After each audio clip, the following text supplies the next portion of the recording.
Date with a Debut is recorded and produced on Awabakal Country, and I pay my respects to all elders past and present and extend that to any First Nations people tuning in. Always was, always will be, Aboriginal land. On with the show.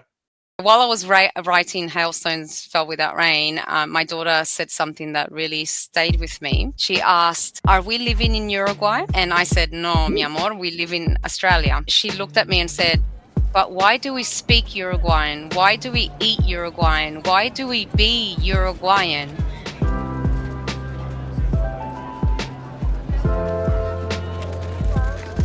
Welcome to Date with a Debut, a podcast about debut authors, their incredible books, and their journey to publication. If you're looking for a new author to discover or writing inspiration for your own story and you don't know where to start, this is the place to be. I'm Nick Wasiliev, host of the show, and I'm delighted to welcome another debut author in today's episode. If you enjoyed the show, jump online and give us a thumbs up, a 5-star review. It really helps the show out. If you also want to hear episodes when they drop, be sure to subscribe to Words and Nerds, or you can subscribe to Date with a Debut on Podbean to hear the latest episodes as they drop. Want to support the show more? You can also subscribe to my Patreon in the description to get early access to episodes, book reviews, recommendations, and a whole lot more. Wherever you are listening, thank you for listening to us and supporting the Australian book industry. You can also find any books mentioned in today's podcast down in the description. Today, I'm joined by Natalia Figueroa Barroso, a writer of Uruguayan descent and a member of the sweatshop literacy movement.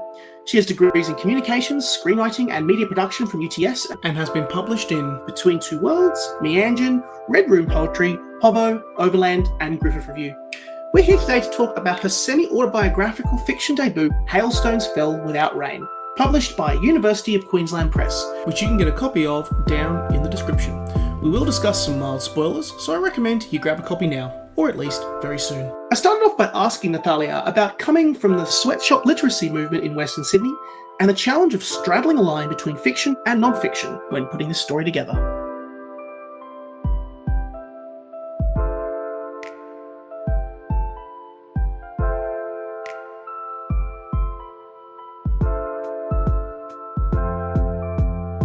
Natalia, welcome to Date with a Debut. Thank you for having me here.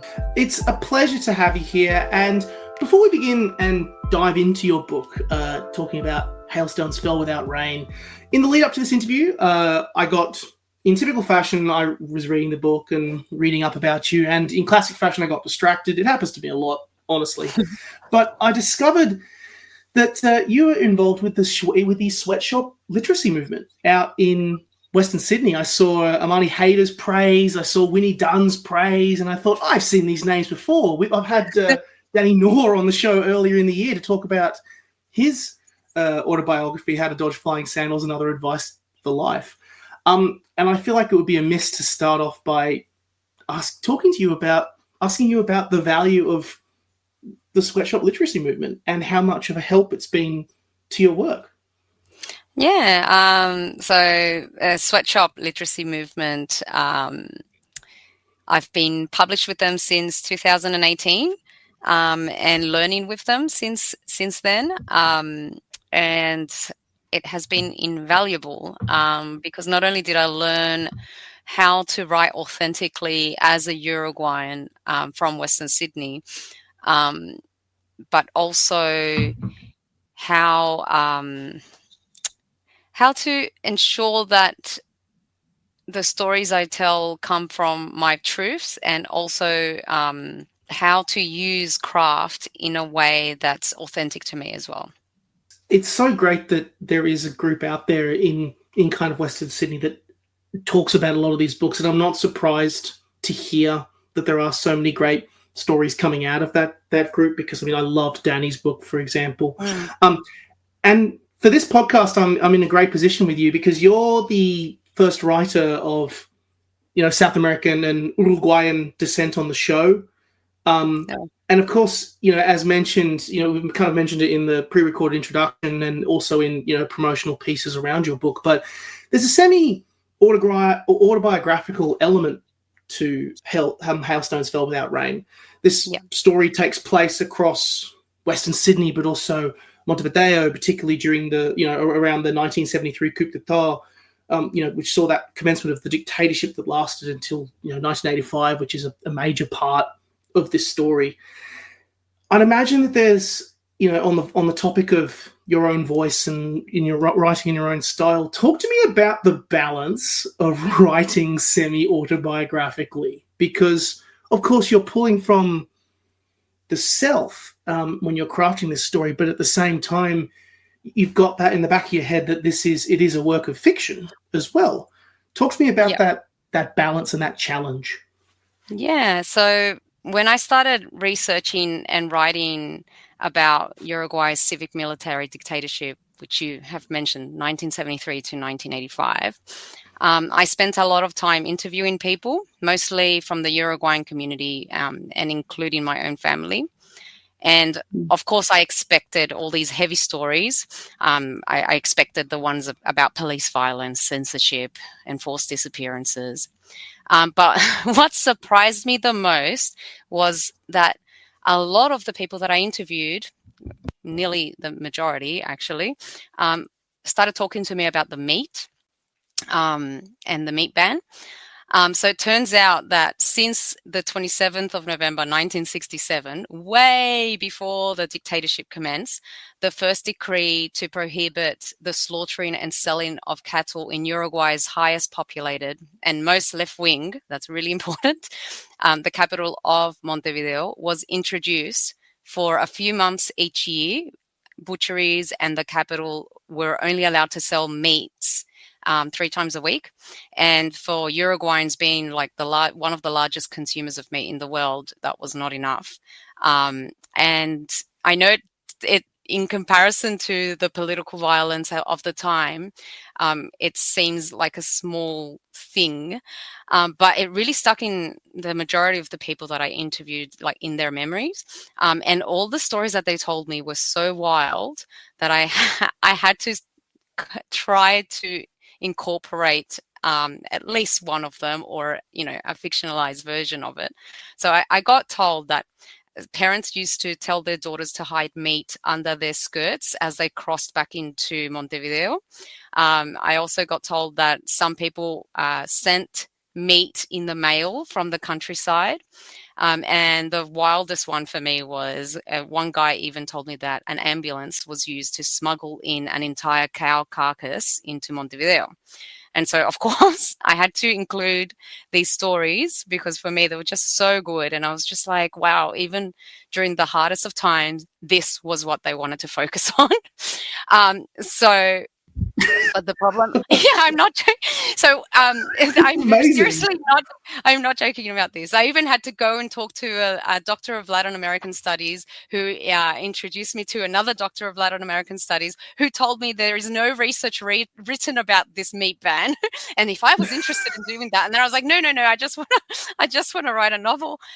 So anyway, so I wanted to write about this, but I didn't live through it, of course. So to write these moments that were, for me, were just so amazing that I had discovered that this was something that the community went through and it affected them a lot. So what I did was I had to fictionalize, obviously, these stories and find my own way into these stories. So I brought versions of myself and versions of my sister and my mother, fictionalized, of course, but emotionally grounded in our real relationships. That way I could explore what might have felt like to live through this meat ban, even if the specific events weren't mine. So the book's blended with semi-autobiographical, drawing from other people's stories and historical truths, but it's told through my personal lens. And yeah. It makes so much more sense now when that kind of came up in the book a little bit. I was just like, oh, geez, this is like so much interesting history there. And also I imagine, like, because obviously you did this with UQP, like, yes. In addition, once you got the book together, before we kind of obviously dive into the book and the characters themselves, I just want to ask, about the process of crafting the story with UQP. Was there kind of a process of educating them on, on stuff that surprised you, like the meat ban, history elements, language, which obviously we'll get into and we'll talk a little about in the book, but but also how they helped you with kind of that weaving of that final tapestry? So I am very blessed that when Sweatshop Literacy Movement, so when Muhammad, the actual founding director of Sweatshop Literacy Movement, said that I was ready. Like he read a short story that I wrote and got published with Griffith Review, and he said that I was ready after that story. He's like, "You're ready to move on to the next. Like, you can write a novel now." And so I started writing the novel, and finally I had my sample and everything. And then Muhammad's like, "Right, where do you want to send it?" And he gave me a list of the publishers that he thought would be interested in it, and UQP was one of them. And when I saw UQP and I saw Aviva Tuffield as the publisher that we were going to email, I was like, I want Aviva Tuffield. And it was just like, I'm willing to wait for her. And I was very lucky that she replied within 2 weeks and said that she was interested in my novel. And she's just an amazing person. She's author-centered. So, I really wanted Aviva because I'm in Sweatshop. I'm a Sweatshop Literacy Movement member. I know other authors that have worked with her and have heard the best reviews, basically, of her. And she not only supported me in everything that I wanted to talk about. And sometimes I was like, oh God, like, is this too political? Will this be censored or anyway? Like, I just was like, had this fear that I was going to be censored because there was a moment where I was like, in earlier drafts where I was really going hard on Trump. and then I was like, oh no, and they started to cut back, and then Aviva's like, no, you write, and then we'll figure it out. Don't worry, we'll make sure that your message comes out. So I was very, very, very lucky to have UQP and Aviva Tuffield on my novel. And that is a great piece of just general advice, I would also say. I think that's just such a great piece of advice of whenever you are writing and sitting down and writing, like, just splodge it out on the page. This is the reason why we have editors, so they can, so they can take everything, all the pieces together and mold into what you can do, which is a fantastic piece of advice. I'm glad that you ended up at UQP because it's the right pick. Yes, no, it was great. It was perfect for me. And Aviva, we see eye to eye politically and also creatively. So it was perfect. I felt very at home with her.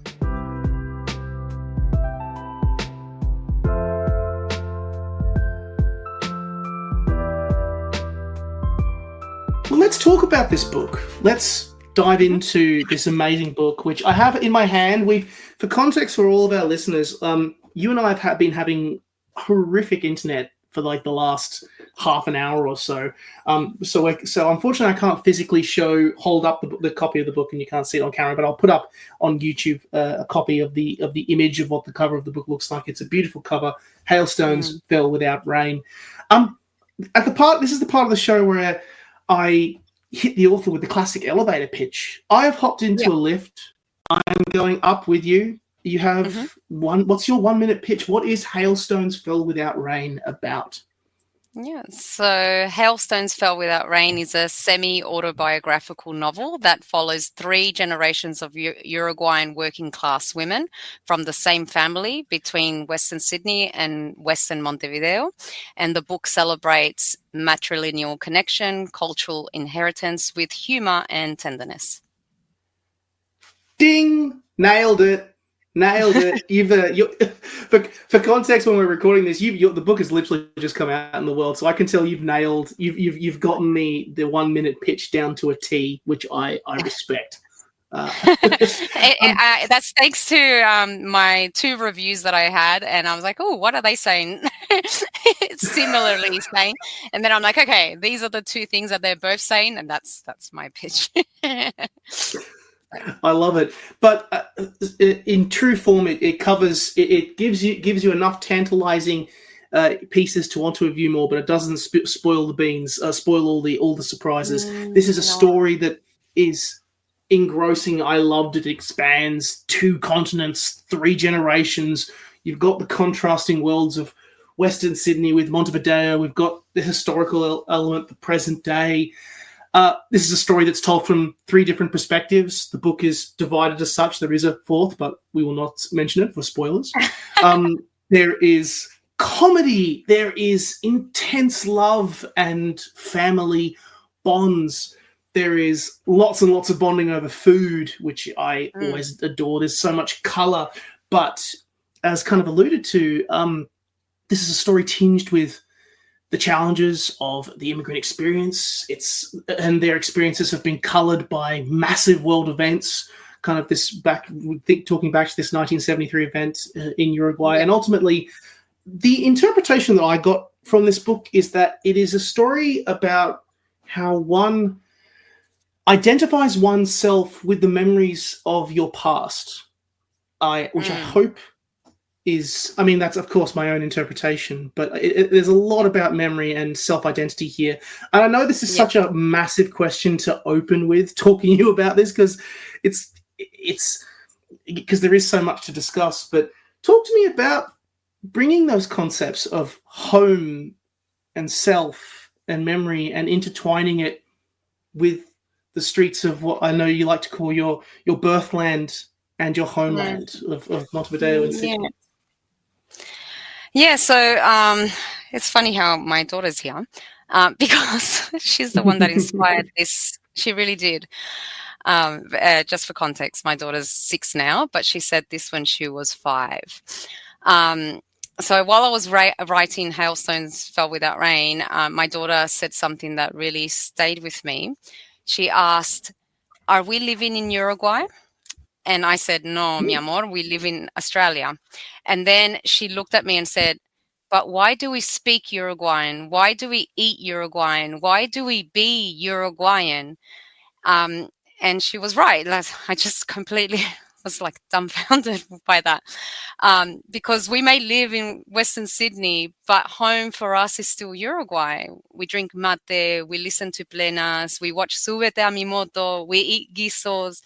Like our everyday life is soaked in our culture, and we've never left it behind. It's always been a part of us, and we carry it with us.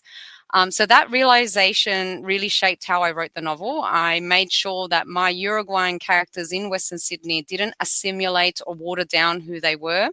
Instead, they remade and remixed their identity. They remembered their identity and carried it with them everywhere that they went with pride. And then it really did get me thinking that this isn't new for our history, especially for my family's history, because my ancestors have been through this before, living in worlds that didn't reflect their full selves, even eradicating our identity on purpose to claim the land. This is because Europeans, and I say Europeans because it's not just the Spanish that invaded Uruguay. They invaded Uruguay in 1516, and for over 300 years, my Indigenous ancestors resisted, adapted, integrated, survived, and passed on our rituals, such as drinking mate, presenting our babies to the full moon, or burying our dead in the cerros, which are earth mounds. And the same went for my West African ancestors who were enslaved and brought to Uruguay, surviving generations of brutality, while still holding onto our candombe, quilombos, and Yemanja. And that trauma in that legacy, there's strength in it as well. And it kind of gets passed down quietly in memory, in language, in the body, in the way we are. And I wanted to write to that. And Eduardo Galeano, which is a Uruguayan author, for those who don't know, put it powerfully. He said, "En América, todos tenemos algo de sangre originaria, unos en las venas, otros en las manos," which translates to, in America, we all have some native blood, some in our veins, others in our hands. So, and to that, I would also like to add, some of us have both and more. And that's what I wanted to write about, how to bring home meant to bring everything, all our past, bring it back, because we carry it and we don't realize that when I carry a mate around, I'm carrying my Indigenous ancestors. When I'm listening to a plena, I'm carrying my African ancestors. When I'm having empanadas, I'm carrying my Iberian ancestors. So like it's like I wanted to write to that, what it means to be a Uruguayan and all of its blended identity. That is a fantastic answer to that question. And I love as well that the framework and the lens came from such a direct, brilliant new perspective from your 5-year-old daughter, which I think makes it feel even more special. It's that connection in real time, in a way. Yeah, and very simply, like it's such a powerful question for a 5-year-old for her to notice that our home is Uruguay. I when she said that, I was like, wow, Western Sydney is full of countries. Like, because in Fairfield, I rarely hear English when I'm out on the streets, and I just think that's beautiful. Everyone carries their countries around, yeah. Absolutely. And this is actually, I know that, like, honestly, I could pick your brain about all of the cultural elements, but I know that we would truly be here all day and we get so sidetracked from the fact that we have a book to talk about. But there is one thing that I actually do want to talk about, and that, of course, is one of the key things about the book, and that is, of course, language. One thing that stands out to me about this book is that this book is in Spanglish.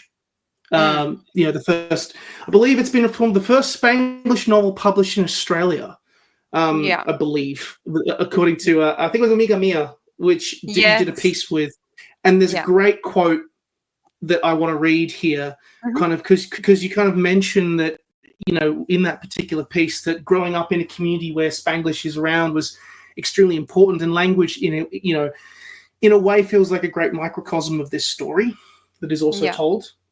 And the quote that is, which I'll just read it back here for our listeners, is, "I'm a product of colonialization and immigration. My tongue's heavy with language stolen, blended, and conquered. And Hailstones Fell Without Rain is my mother tongue decolonized and speaking back." End quote. Yeah. Oh, I love it. Talk to me about language in this book, and also specifically why it holds the power it does for this family in this story. Yeah, so writing in Spanglish for me just comes naturally. It has become my native tongue ever since I started to learn to speak English. One thing that the listeners might not know, that I was born here, but I left to go to Uruguay when I was 2 because the military coup had just ended and my parents wanted to go back. And so I didn't speak English until we came back when I was nearly 8. So ever since I started to learn how to speak English, I started mixing it. And there was something deeply satisfying about blending and remaking 2 colonial languages. And making it, it just felt like I was making something that's me. I'm constructing something that's me out of 2 colonial languages. And in a way, it felt like a small act of decolonization. Because in Uruguay, I don't know if many of there is a piece that you can read that I've written, an essay that I've written about this. It's called A Guide to the Colonization of My Mother Tongues, which is published in Overland, if anyone's interested. But in Uruguay, speaking in our native languages after the last massacre, which was in 1831, was prohibited, and they would cut the tips of our tongues. And then they also separated women and children and elders and placed them each into separate house servitude. So then our Indigenous ancestors couldn't literally not speak to anyone because they had no one to speak to, because they were in a house with everyone that spoke either Spanish or Portuguese, depending where they were situated. And so there's only 68 words recorded, under 70 words recorded by an anthropologist, thank God. So for me, just being able to make a new language out of 2 colonial languages just really felt incredibly satisfying, because our language was taken from us. And what's funny, though, as well, is that this kind of code switching and language blending isn't new in my family, because my Afro-Indigenous ancestors were doing it long before me. My dad's side of the family is from the border of Brazil and Uruguay, in a little country town called El Cerro Chato Rivera. And my grandparents and all the generations before them spoke Portuñol, which is a mashup of Portuguese and Spanish, and another two colonial languages. And it was the way that they were able to use language to speak their truth and find their place in this new society that they were forced to live in. And maybe that's why Spanglish for me feels so familiar and warm, because it connects me to where I come from, while also speaking to where I am now. It feels like I am resisting in a way for my ancestors. Well, it comes through well in this great story, that kind of extra element around these 3 points of view that we see, these 3 generations. So let's talk about these 3 characters. We've got Graciela, Rita, and Chula. These kind of 3 perspectives in these stories. They're great voices each that we all get a fantastic in-depth look at. There's a deep love and humor between them, but there also is an element of silos. They're different islands. They're kind of in different areas of the chain of dealing with that sort of intergenerational trauma. Graciela, she's arrived in this world from Uruguay. Has these 3 children. She's trying to start that new life, or has been trying to work on that new life for so long, and yet she feels like she's barely keeping her head above water. She has so many moments on the verge of reaching a breaking point, even before we get to those external family pressures and other pressures that play a considerable part in why she's there in the first place. Tell me about her. Tell me about her mindset and headspace. So Grachu, so all my characters, Graciela, they all have nicknames. So Graciela is known as Grachu. Chula, which is her nickname, her name is Estela Maria. And then Rita, which is her nickname, her name is Silvia Margarita. And that's very common in Latin America. Like, my nickname is Nati. And before that, my nickname was Piolín, which means Tweety Bird, because I was born with a big head, big blue eyes, and tiny body. So it's very common. So it's very common in Latin America to just be named by a nickname. So Grachu is a blend of several people that I know in my life. So she's a blend of my mother, who was a cleaner and single parent during my childhood. She's also a blend of my husband's mother, who was a cleaner and single parent during his childhood in Uruguay, in El Cerro, and me and myself in Fairfield. So they are definitely inspired Grachu. But then also Grachu, she has broken English like my father. So that was where I got inspired by the way she spoke. But definitely I wanted to bring into her that fire that women carry, that only women raising children on their own can carry.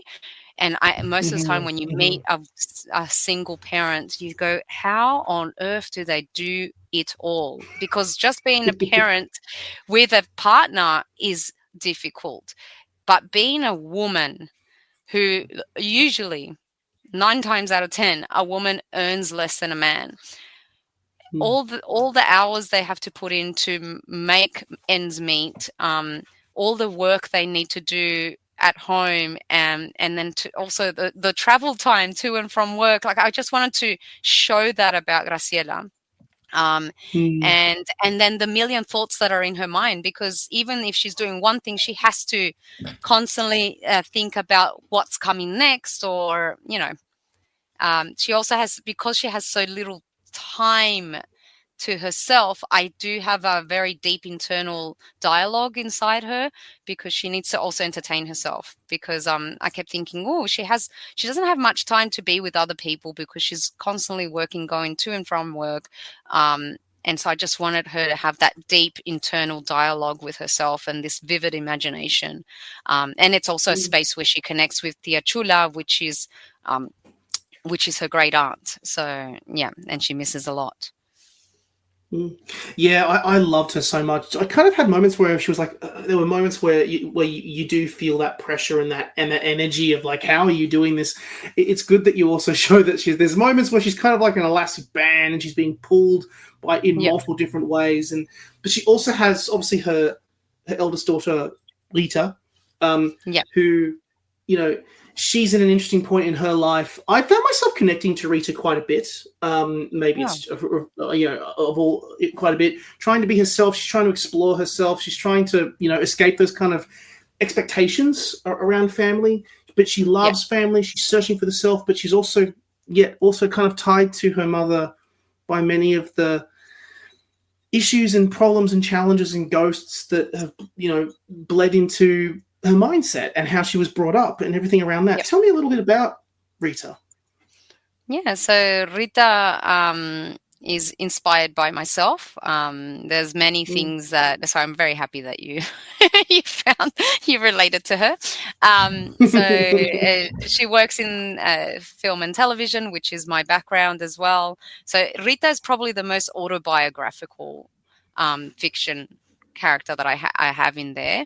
All the other ones are inspired by other members of my family and friends, and they're like a blend of them. So it's kind of like I did Spanglish, but with all my characters as well. And basically, I just like meshed all these people together and created something new.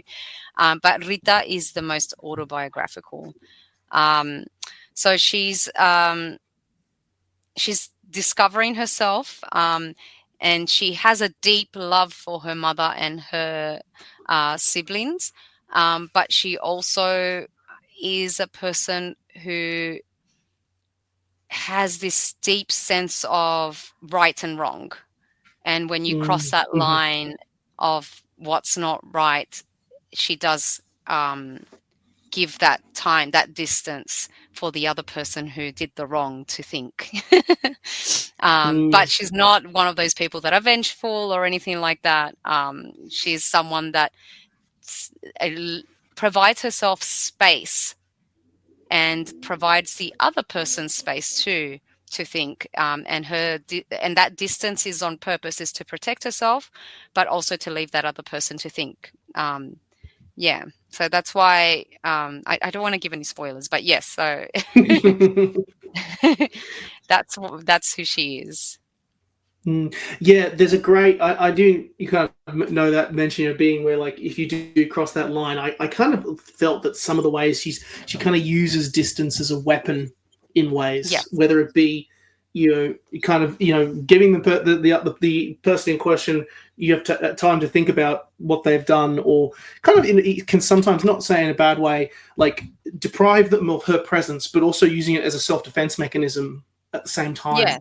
To keep out from other people hurting her in a way too. She does that with family, and she also does that in the workplace as well. Like when she feels uncomfortable in the workplace, she also provides that space as well. Yeah, and it dovetails quite nicely into the final kind of main voice that we see, which is of course Chula, who the great aunt who is probably the closest to these events that caused the family to leave Uruguay in 1973, and she I found her so fascinating because obviously she's very much marked by these events still, even all these years later. There's an element of justice that she's looking to claim, and she's looking to kind of looking back. She looks back and looks at the world around her and the people around her, of course, with deep love, but through that lens of she's been marked by life. And she's been marked by these experiences, which no matter how much you try to hide it, they change you. Tell me about Chula? Yeah, so Chula is my homage to all those who stayed during the dictatorship, because my family fled, but my husband's family didn't. They all stayed. My husband, I met him in Uruguay in 2009. So when I met his family, I met that other side, the people who stayed. And it was lovely to write Chula. I have a deep love for her.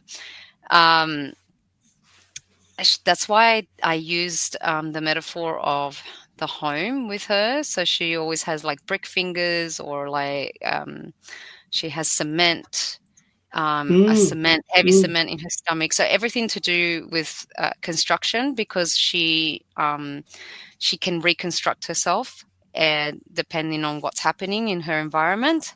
And sometimes she tries to put the wallpaper over a moldy wall, but then the mold still goes through. And yeah, so I just kept, I kept developing on that as well. Like her own home started off as a box, very full of humidity. Then she slowly, the home is emancipating as Chula emancipates, and then at the end, it's also like a reconstructed home. So I played with Chula and her own home, and I wanted her to mimic her home as well. To say there is, she is strong, and she can renovate herself. This is a great segue to kind of a final question I want to ask you about the book, which is, I mean, obviously we want to avoid spoilers. We want to avoid that, but of course it is a book about trauma and overcoming challenges. And one of the things that you kind of alluded to back when you did the book pitch is that it's a story about women being strong together. Yes.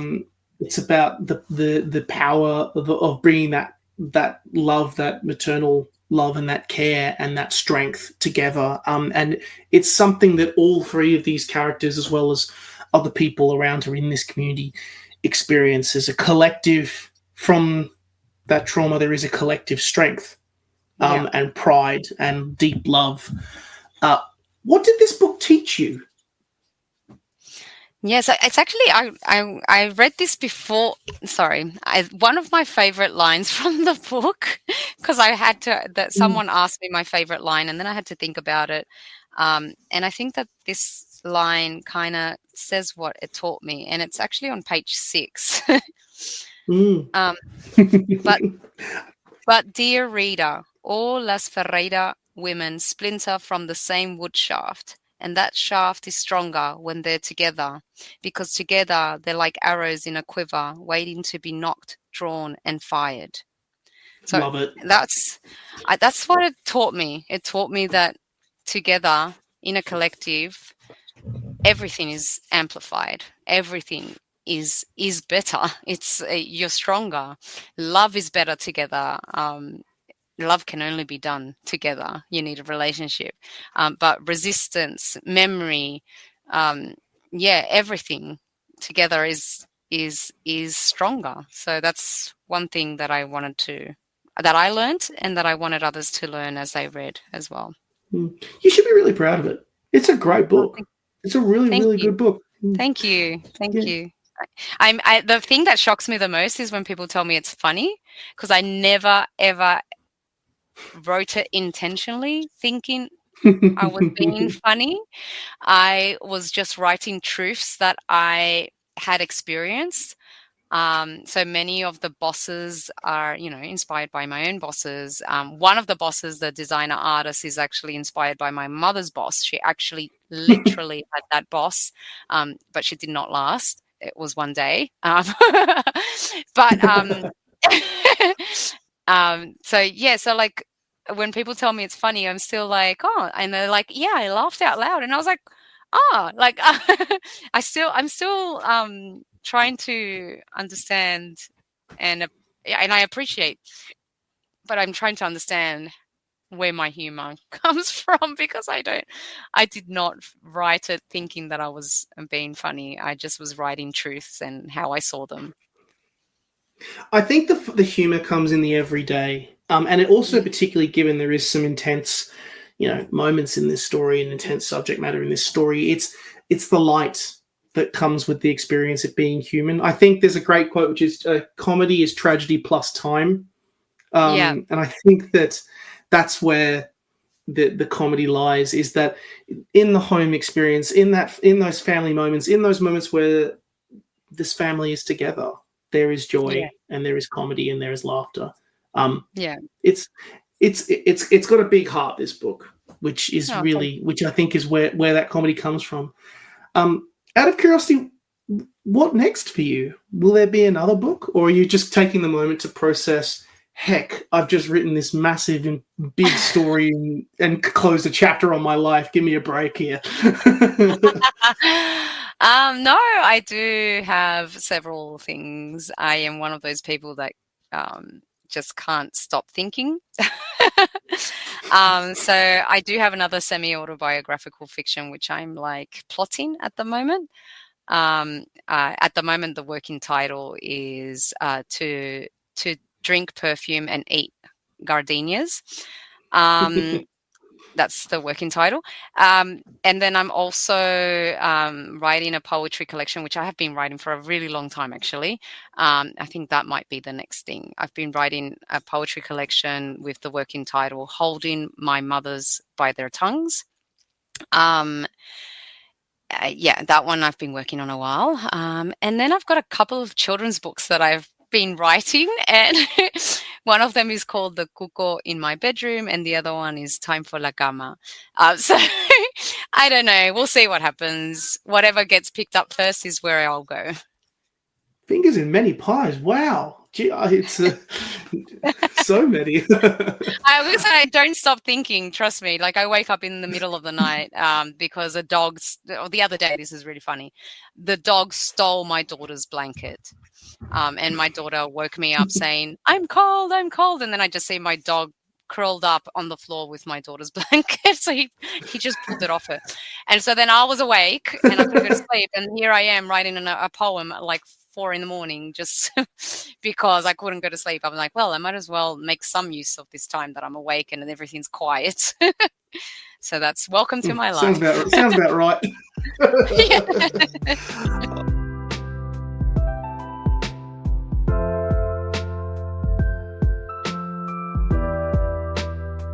To finish off the pod, we do what's called a rapid fire question, which is basically I give you a bunch of questions and I fling them at you, and then you give me the first answer that comes to your head. How does that sound? Okay, yeah. If a Spanglish word comes out, I'm sorry.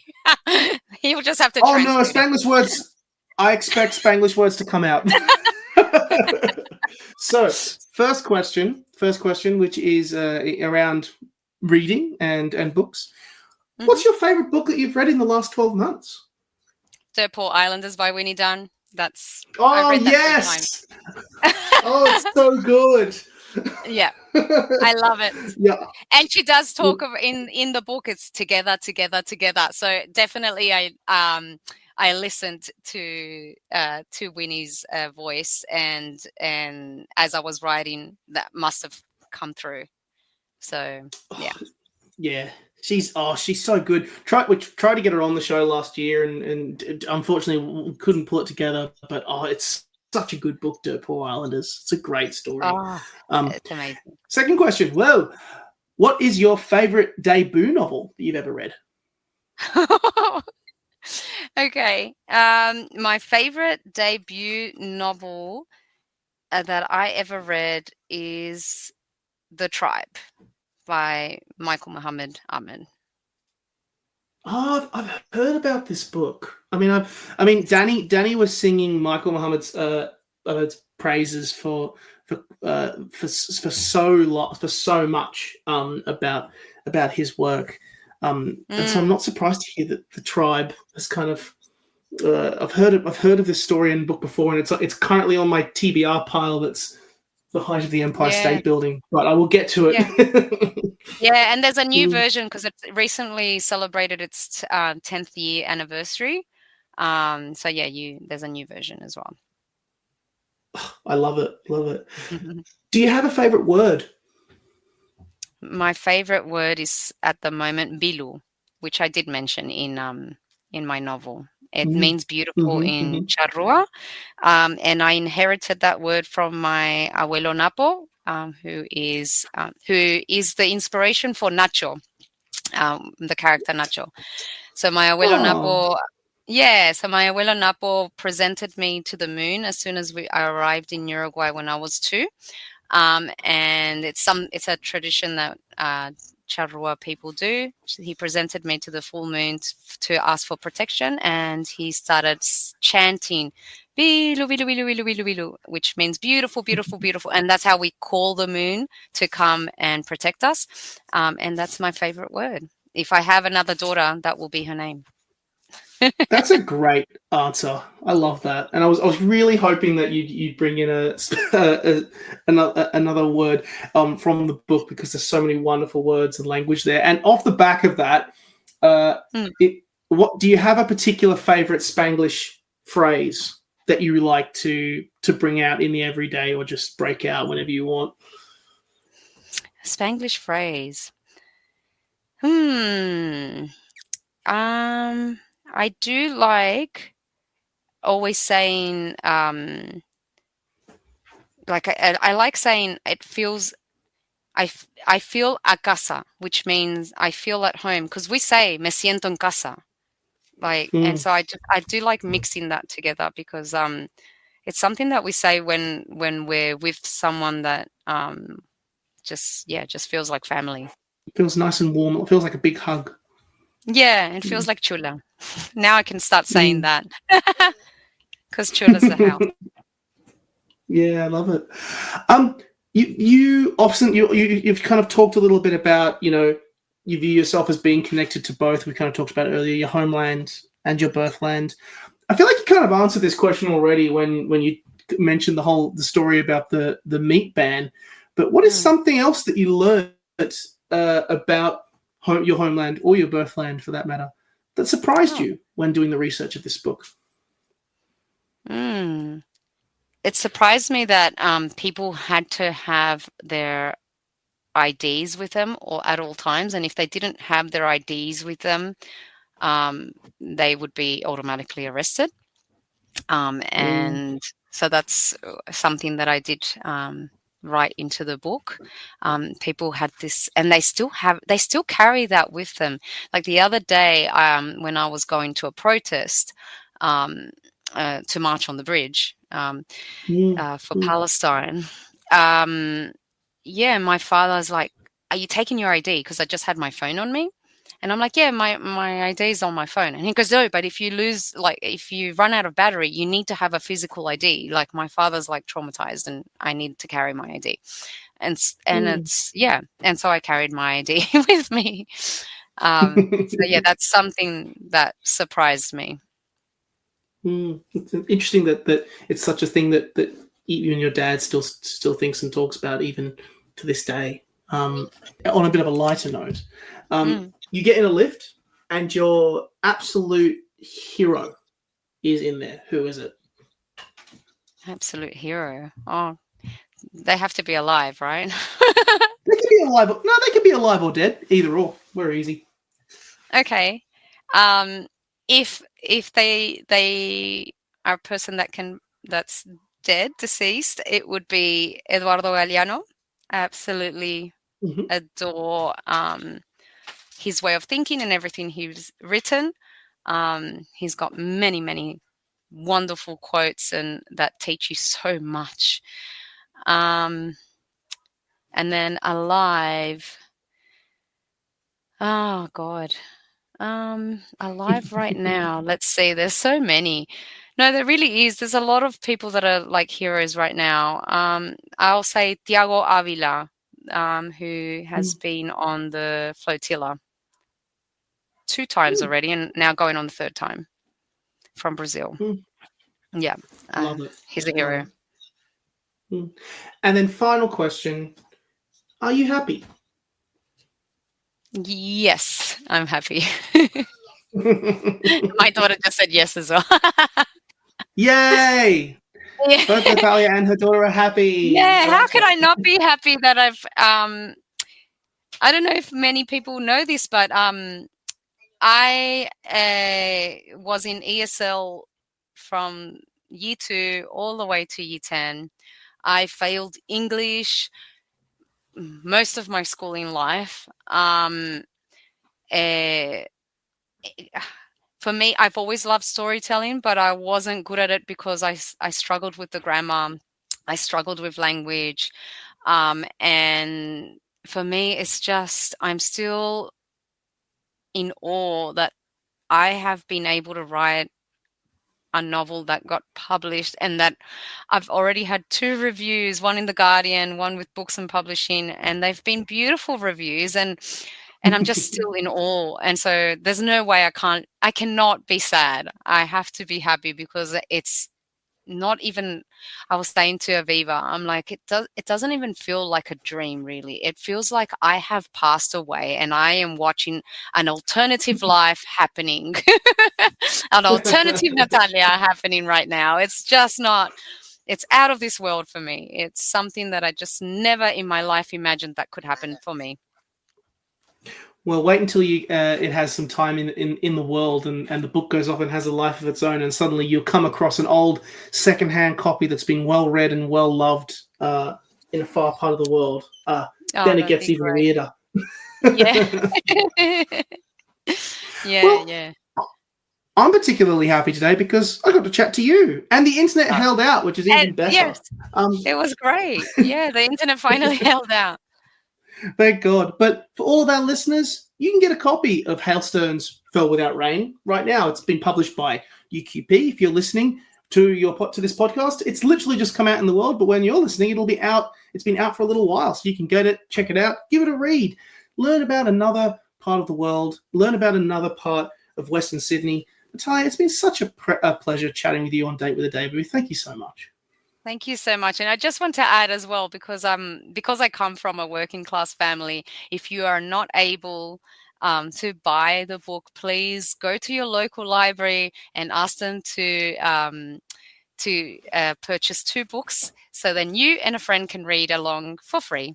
And it still helps authors out as well. Absolutely, yes. I'm gonna now include that in all of my other podcasts going forward. I'm going to just throw that in here, and I will use that from now on. Thank you. Yeah, it's just something that because of because my bubble, the bubble that I grew up in, it's all like working class people, and some people that live below the poverty line.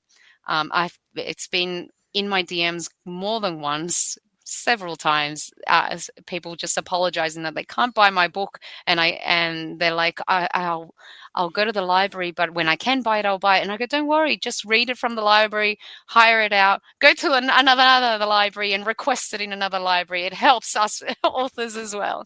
Yes, it does. So they've been doing that. I've actually had a few cheeky friends going to several libraries and requesting them. So I'm so thankful to my community of little literary revolutionaries. And I love it as well. There's few things that give a writer more joy than hearing that if you have multiple copies of your book in a library, that all of them have been taken out. It's the best feeling. Yeah, it is the best feeling. Yeah, it's true. Yes, be sure to grab a book from either from bookstores, online, or indeed at your local library. Check it out there. Natalia, thank you so much. Thank you so much. It was lovely to speak with you. Thank you for listening to today's episode of Date with a Debut, and for listening to the Words and Nerds channel. You can buy all books mentioned in today's episode down in the description box, and if you enjoyed the show, drop us a review, leave us 5 stars or a thumbs up. It really helps the show out. If you want to hear episodes when they drop, be sure to subscribe to Words and Nerds, or you can subscribe to Date with a Debut on Podbean to hear the latest episodes as they drop. Want to support the show more? You can also subscribe to my Patreon in the description to get early access to episodes, book reviews, recommendations, and a whole lot more. Catch you soon! Date with the Debut is a Words and Nerds and Breathe Art podcast co-production.